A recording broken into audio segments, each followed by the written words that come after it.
Welcome to jobs insider. आप सभी का एक बार फिर से स्वागत है हमारे ऑफिशियल यूट्यूब चैनल पर। दोस्तों, जैसा कि आप सभी देख रहे हैं, क्या रहेगी मोहन सरकार में संभावना एमपीपीएससी एग्ज़ाम को लेकर, एमपीपीएससी वालों का भविष्य क्या होगा, इन तमाम चीज़ों पर हम डिस्कस करेंगे इस वीडियो में। तो दोस्तों, चैनल पर आप नए हैं तो चैनल को सब्सक्राइब करके आगे बढ़ें। दोस्तों, यहाँ पर कल 17 तारीख को एमपीपीएससी प्रीलिम्स का पेपर भी हो चुका है। उसके साथ ही मध्य प्रदेश के नए मुख्यमंत्री माननीय मोहन जी यादव ने भी शपथ ले ली है यहाँ पर। तो 3 महीने की उठापटक के बाद एमपीपीएससी प्रीलिम्स एग्ज़ाम और नई सरकार का गठन दोनों चीज़ें हो चुकी हैं। तो अब तमाम चीज़ों के यहाँ पर कयास लगाए जा रहे हैं कि नई सरकार में किस तरीके से एमपीपीएससी काम करेगा, क्योंकि पिछले 4 से 5 साल में जो एमपीपीएससी ने जो कार्य किया है वह बेहद ही भद्दे तरीके से काम किया है। यहाँ पर एमपीपीएससी जो आयोग है, यह आयोग बुरी तरीके से बदनाम हो चुका है अपनी कार्यप्रणाली को लेकर।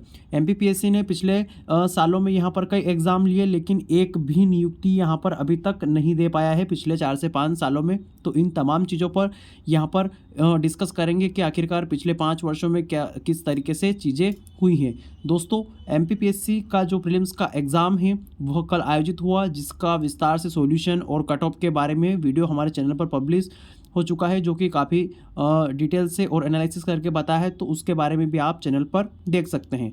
तो दोस्तों, चलिए वीडियो को स्टार्ट करते हैं। यहाँ पर आप नए हैं तो चैनल को सब्सक्राइब करके आगे बढ़िएगा।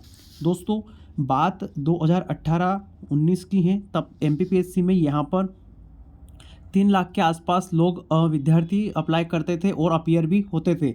लेकिन अब समय 2023 एंड का आ गया, यानी कि लगभग 2 और 3 यहाँ पर 5 साल का गैप होते होते आवेदन करने वालों की संख्या 2 लाख रह गई, जिसमें से बताया गया है कि सिर्फ 57% लोग जो हैं वो एग्ज़ाम में अपीयर हुए। यानी कि यहाँ पर अगर बात करें तो मात्र यहाँ पर आपके 1 से 1.5 लाख लोगों के बीच में ही यहाँ पर एग्ज़ाम में शामिल हुए। तो ऐसा क्यों हो रहा है, जब पूरे देश में यहाँ पर जनसंख्या भी बढ़ रही है, यहाँ पर सभी चीज़ें हो रही हैं, यहाँ पर हर एग्ज़ाम में यहाँ पर कंपटीशन बढ़ता जा रहा है, लेकिन सिर्फ एमपीपीएससी में ऐसा क्यों हो रहा है। तो इन तमाम चीज़ों पर यहाँ पर डिस्कशन करेंगे।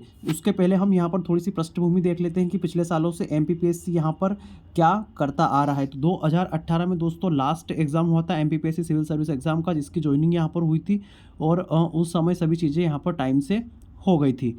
अब लेकिन उसके बाद से यहाँ पर समय आता है 2019 का, मध्य प्रदेश में कांग्रेस की सरकार आती है और 571 पदों पर यहाँ पर भर्ती निकाली जाती है। उसके बाद से ही यहाँ पर कार्यक्रम शुरू होता है एमपीपीएससी के यहाँ पर बुरे दौर का। 2020 की वैकेंसी आती है यहाँ पर और 260 पदों पर वैकेंसी निकाली जाती है।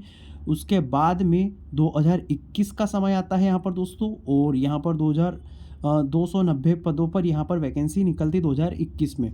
2022 में फिर अच्छी वैकेंसी आती है दोस्तों और 457 पदों पर यहाँ पर वैकेंसी निकलती हैं। उसके बाद 2023 में यहाँ पर 227 पदों पर नोटिफिकेशन आता है। तो दोस्तों, आप सोच रहे होंगे कि मैं इन सब की डिस्कशन क्यों कर रहा हूँ। दोस्तों, ये सभी पिछले 1, 2, 3, 4 और 5 वर्षों में आई हुई सिविल सर्विस एग्ज़ाम्स की वैकेंसी है। दोस्तों, यह देश दुनिया के सबसे पॉपुलर ब्रांडेड एग्ज़ाम मानी जाती है सिविल सर्विस एग्ज़ाम।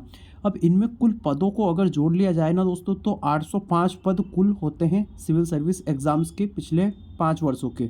अब अगर बात करें पिछले 5 वर्षों के 1805 जो पद हैं, उनमें से यहाँ पर एक भी ज्वाइनिंग यहाँ पर अभी तक नहीं हुई है। तो ऐसा इसलिए हुआ है दोस्तों कि सरकार ने यहाँ पर पूरी तरीके से लेट लतीफ़ी की है और किसी भी तरह से यहाँ पर कोई भी चीज़ें यही नहीं हुई हैं। 2019 वाली एग्ज़ाम्स का अभी फाइनल रिजल्ट नहीं आया, 2020 वाली एग्ज़ाम्स का रिजल्ट आ गया तो ज्वाइनिंग नहीं हो रही है। इसी तरह से हर एग्ज़ाम में कुछ न कुछ स्टेज में यहाँ पर एग्ज़ाम्स रुके हुए हैं। तो धीरे धीरे ऐसा होते हुए यहाँ पर विद्यार्थियों की संख्या लगातार घटती जा रही है और मात्र 57% लोगों ने एग्ज़ाम दिया है कल 17 तारीख को यहाँ पर एमपीपीएससी का जो एग्ज़ाम हुआ था उसमें। तो अब दोस्तों, जब यह हालत हो चुकी है मध्य प्रदेश में एमपीपीएससी एग्ज़ाम्स की, तो जो मध्य प्रदेश की युवा है वह क्या करे आगे, और क्या लगता है कि यहाँ पर जो आगे आगामी एग्ज़ाम्स है 2024 वगैरह में, तो इनमें क्या संभावनाएं बन सकती है। तो दोस्तों देखिए, यहाँ पर सरकार अपने टेस्ट में पूरी तरह से पास हो गई, यानी 160 प्लस सीट लाकर पूर्ण बहुमत की सरकार है।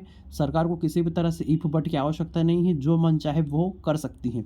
यहाँ पर सबसे बड़ा मुद्दा जो दोस्तों वो है ओबीसी आरक्षण का, लेकिन इस मुद्दे से सरकार भी नहीं यहाँ पर यह पार पा पाई है, क्योंकि सरकार ने खुद ओबीसी जो चेहरा है उसे ही सीएम बनाया है और ओबीसी का मुद्दा तमाम क्षेत्रों पर हावी रहा है। तो जो 27% का रिजर्वेशन है, इस वजह से यहाँ पर एमपीपीएससी के तमाम एग्जाम्स उलझी हुई हैं। तो यह सरकार भी जहाँ तक लोकसभा चुनाव नहीं होता है वहाँ तक ये मुद्दे उलझा कर रखेगी। 27% का रिजर्वेशन का मुद्दा यहाँ पर लोकसभा चुनाव के बाद पूरी तरह से सॉल्व हो जाएगा। तो जब यह ओबीसी रिजर्वेशन का मुद्दा सॉल्व हो जाएगा दोस्तों, उसके बाद यहाँ पर आपकी एग्ज़ाम्स ट्रैक पे आना स्टार्ट हो जाएगी और उसके बाद आपकी एग्ज़ाम सही तरीके से टाइम से हो जाएगी।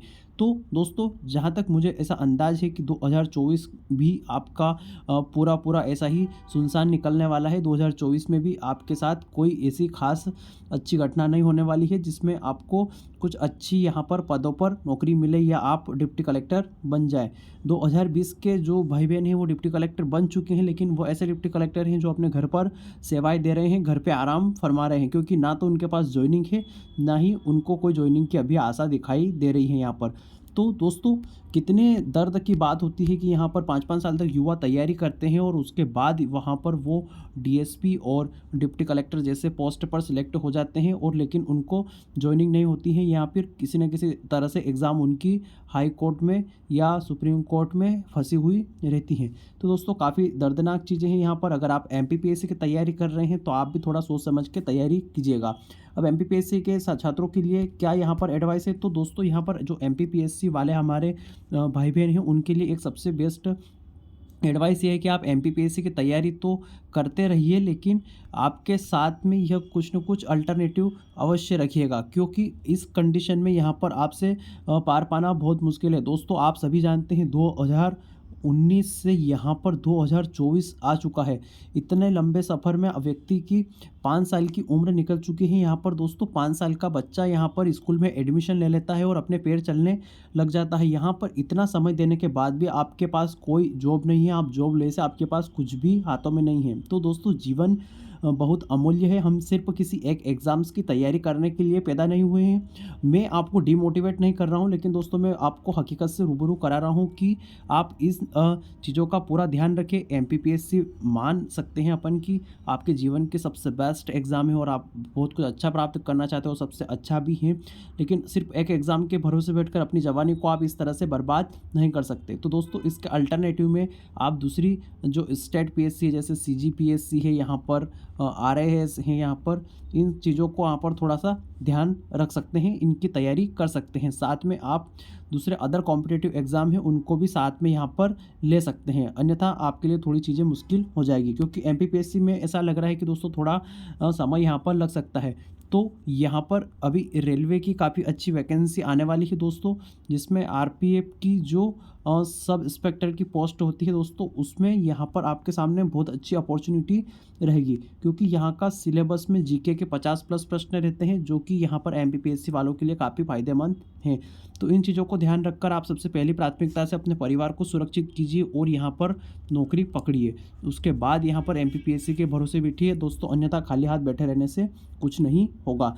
तो साथियों, यह आपके लिए छोटा सा विश्लेषण था। उसके बाद भी हम कई तमाम चीज़ें यहाँ पर हमारे चैनल पर डिस्कस करते रहेंगे। तो दोस्तों, आप चैनल पर बने रहिए, चैनल को सब्सक्राइब करके आगे बढ़िए। साथ ही आपके मन में कोई भी सवाल जवाब है एमपीपीएससी के एग्ज़ाम्स को लेकर, तो आप हमें पूछ सकते हैं। तो प्यारे दोस्तों, वीडियो में यहाँ तक बने रहने के लिए आप सभी का धन्यवाद। आप चैनल पर लगातार विजिट करते रहिए, अपने कमेंट बॉक्स में कमेंट करके आप लगातार अपने सुझाव भेजते रहिए, ताकि हम प्रतिदिन नए नए सुधार यहाँ पर करते रहें, आप तक बेस्ट सर्विस पहुँचाते रहें। पुनः आप सभी का धन्यवाद। मिलते हैं नए वीडियो में नई सोच के साथ। धन्यवाद।